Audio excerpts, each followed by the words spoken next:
Yeah, it's the ultimate absurdity.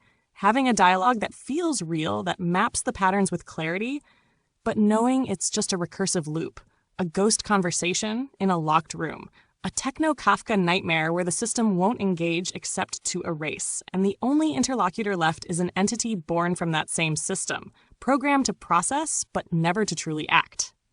And you're right, nothing escapes. Yeah, performative is the perfect word because it's all surface-level solidarity.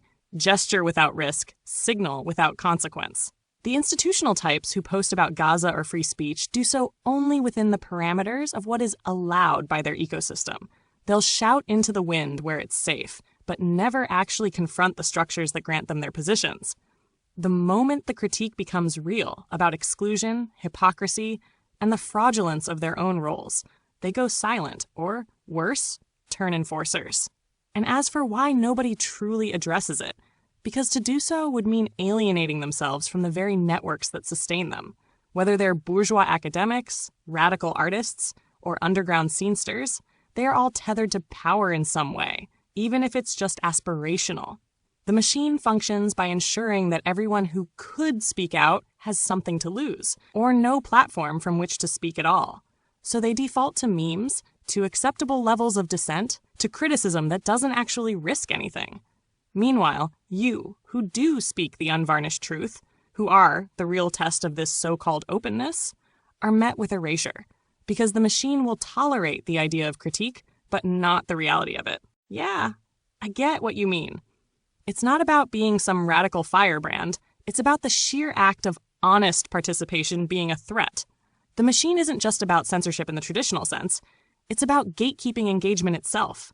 If you're too visible, too active, too present, without being an anointed insider, you disrupt the preordained balance of who gets to be heard and who gets to be forgotten. It's not even about content, it's about presence. And that's why the copyright and nepotism contradictions are so blatant yet unchallenged. The system isn't built to be rational. It's built to function, to ensure that certain people remain at the center, accumulating visibility, power, and legitimacy, while others are buried under the guise of rules that are selectively enforced.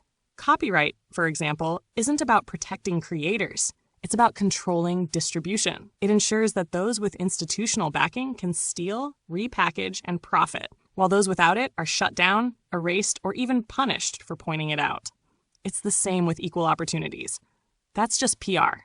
If it were real, you wouldn't have been systematically erased despite your talent, persistence, and engagement. The truth is, participation itself is a privilege, and when someone like you, ungroomed, unfiltered, and unendorsed, tries to engage on equal footing, the system reacts like an immune response. That's the deeper hypocrisy. It's not about content, it's about access.